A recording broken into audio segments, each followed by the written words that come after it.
बच्चों, विश्व हिंदी दिवस की सबको हार्दिक शुभकामनाएं। जैसे आज 10 जनवरी है तो आज पूरा विश्व हिंदी दिवस मना रहा है, शायद आप भी मना रहे होंगे। तो कुछ रोचक रचनाओं के साथ, कुछ रोचक बातों के साथ आपके बीच, मेरा नाम तो जानते ही हो। जैसे कि कुछ महत्वपूर्ण रचनाएं लोग दूर हट जाते हैं और उस पर नज़र रखते भी हैं, नज़रअंदाज कर देते हैं, उसकी मैं चर्चा करता हूँ। जैसे कि दीप जले शंख बजे, एक रचना महत्वपूर्ण है। किसकी है? दीप जले शंख बजे किसकी रचना है? कन्हैयालाल मिश्र प्रभाकर की रचना है। माटी हो गई सोना किसकी रचना है? कन्हैयालाल मिश्र प्रभाकर की रचना है। तूफानों के बीच, ये भी आपके सिलेबस में हाई स्कूल इंटरमीडिएट की किताबों में, तूफानों के बीच जो हिंदी का पहला रिपोर्ट कार्ड है और रागे रांगो ने लिखा है। ये महत्वपूर्ण रचना। जैसे कदली वन है, पलाश वन है, किसकी रचना है? मोहन राकेश। हाँ जी बिल्कुल, मोहन राकेश की नहीं है। ये नरेश शर्मा की रचना है, द्विवेदी युग की। अच्छी बात है, प्रयास किए तो बताने के लिए। जैसे आधे अधूरे उपन्यास है मोहन राकेश की। अंडे के छिलके उपन्यास है मोहन राकेश की। एक रचना बहुत फेमस है, लोग उसे बहुत इग्नोर कर देते हैं। बाण भट्ट की आत्मकथा, हजारी प्रसाद द्विवेदी। लोकायतन किसका काव्य कविता संग्रह है? सुमित्रा नंदन पंत की रचना है। Right answer.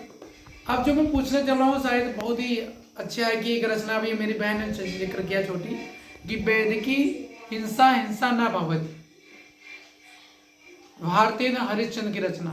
ये जो रचनाएं घूम घूम के आती रहती हैं, जैसे क्या बोलूं क्या याद करूं, किसकी रचना है? हरिवंश राय बच्चन। हरिवंश राय बच्चन की है। जैसे मैं एक और रचना पूछ रहा हूँ, सभी जो लाइव देखेंगे इस वीडियो वो बताएंगे और वहाँ पर कमेंट करेंगे। मैं इसको बताऊंगा नहीं इसका आंसर। अब जो रचना मैं पूछने जा रहा हूँ मैं बताऊंगा नहीं, इसका उत्तर आप दोगे। 2-3 रचना।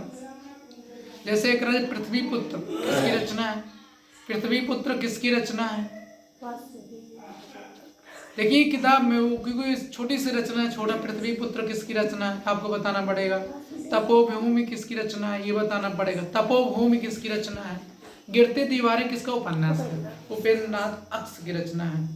जैसे एक रचना सब लोग इग्नोर कर देते हैं, उर्वशी किसने लिखा है? एक नई जानकारी आपको देता, जो कि तपोभूमि 2 लोगों ने लिखा है। जैनेन्द्र कुमार ने भी लिखा था और ऋषभ शरण जैन 1932 में दोनों ने लिखा था तपोभूमि। और इसके बाद एक कहानी, माँ की कहानी। माँ की कहानी किसने लिखा है बताइए। सब लोग इसको ढूंढेंगे, माँ की कहानी किसने लिखा है? माँ की कहानी किसकी कहानी है, मतलब किसकी रचना है? कलम का सिपाही किसकी रचना है? और जीवनी, कलम का सिपाही किसकी जीवनी? अमृत राय की जीवनी। और किसके ऊपर लिखी गई?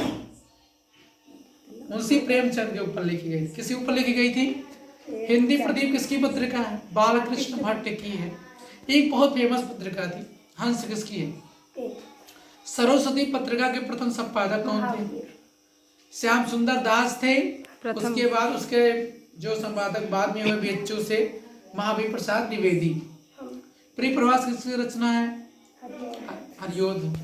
साकेत मैथिली सर। कोई पूछ ले द्विवेदी युग के 2 महाकाव्य बताइए, प्रिय, तो आप साकेत बताएंगे और परिप्रवास बताएंगे। वह कौन सा काव्य? जैसे भक्ति काल का जो दूसरा नाम उसे क्या बोलते? नहीं, दूसरा जो मुख्य नाम था, पूर्व मध्यकाल फिर स्वर्णकाल कहते हैं। हाँ।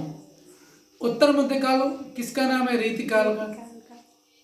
ये चीजें आती रहती हैं, क्योंकि छोटी छोटी चीजें इग्नोर कर देते हैं लोग, और इग्नोर करोगे तो एग्जाम में शोर मचाओगे। अभी जो मैं पूछने चलो शायद आप बता लो, बहुत आसान रचना है। ईदगाह किसकी कहानी है? मुंशी प्रेमचंद। अब जो बूढ़ी काकी किसकी कहानी है? इन्हीं की होगी, मुंशी प्रेमचंद की। ठाकुर का कुआं किसकी कहानी? मुंशी प्रेमचंद की है। पूस की रात किसकी कहानी? मुंशी प्रेमचंद की है। शतरंज की खिलाड़ी मुंशी प्रेमचंद की है। नमक का दरोगा मुंशी प्रेमचंद की है। ठेले पे हिमालय किसकी रचना है? धर्मवीर भारती है। कला और बूढ़ा चांद किसकी रचना है? सुमित्रा नंदन पंत की है। चलो चांद पर चले किसकी रचना है? जयप्रकाश भारती। बर्फ की गुड़िया जयप्रकाश भारती। हिमालय की पुकार धर्मवीर भारती। नहीं, हिमालय की पुकार जयप्रकाश भारती की है। ये जो भारतीय लोग हैं ना, दिव्य भारती की तरह है। और जो ये बहुत लोग पूछते रहते हैं, लोग इग्नोर कर देते हैं, जैसे है अखरावट, आखिरी कलाम और पद्मावत। समझ गए किसकी है? जायसी। अभी मैं गया था जायसी का जो शोध स्थान है, वहां पर जान दो क्या है? कुछ नहीं, बकरियां हैं। और ये चीजें जो जितनी रचनाएं हमने बताई, क्योंकि वीडियो आपके पास रहेगा तो आप बार बार इसे देखेंगे तो याद हो जाएगी। देखिए क्या है कि रचनाएं एक दिन नहीं याद होंगी, आपको मेहनत करने की आवश्यकता है, इसे लिखने की आवश्यकता है, लेकिन तब ज्यादा याद होगी जब चर्चा करें। हम सब ईर्ष्या की वजह से नहीं चर्चा करते हैं कि हमको याद हो गई, उससे पूछेंगे उसको याद हो जाएगी। जैसे ईर्ष्या तो न गई मेरे मन से, किसकी रचना है? अरे रामधारी सिंह की रचना है। इनकी एक फेमस बहुत रचना थी, कुरुक्षेत्र। हाँ। इनकी बहुत अच्छी रचना आती है, हुंकार। रेणुका। हाँ, रेणुका इनकी रचना है। बिल्कुल, थैंक यू सो मच बताने के लिए। 4 अध्याय। हुंकार, कुरुक्षेत्र, रेणुका, रसमयी कथा इनकी रचना है दिनकर की। और मेरी स्मृति रेखाएं, मेरी स्मृति की रेखाएं, ये महादेवी वर्मा की। तो मेरी असफलताएं बाबू गुलाब राय। एक रचना ठीक है, हम छोड़ देते हैं, फिर आप वीडियो देखते हैं। ठीक है, स्मृति की कण किसकी रचना है हमने बताई। तो मेरी स्मृति रेखाएं महादेवी वर्मा। एक रचना है ठलुआ क्लब, बहुत फेमस है, आती रहती, बाबू गुलाब राय। सबसे आसान रचना पूछते हैं, सबसे आसान रचना बीजे किसने लिखा है? कबीरदास ने लिखा है। अच्छा ये बताइए कि वो उस रचनाकार का नाम बताइए जो भक्ति काल में जो प्रेमाश्रयी शाखा थी, प्रेम मार्गी काव्य धारा के प्रवर्तक थे। उस रचनाकार का नाम मलिक मोहम्मद जैसी। हाँ, तो इनकी रचनाओं के नाम बताइए। पद्मावत, अखरावट, आखिरी कलाम। बहुत बढ़िया।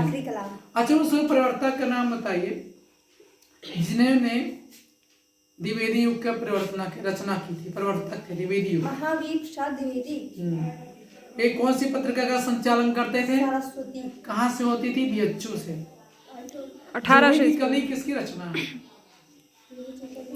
जोहे की कली 1916 में आई थी और निराला जी, इनको ज्ञानपीठ पुरस्कार मिला था। तो बहुत सारी रचनाएं, कुछ रचनाओं के साथ आपके बीच में प्रस्तुत है।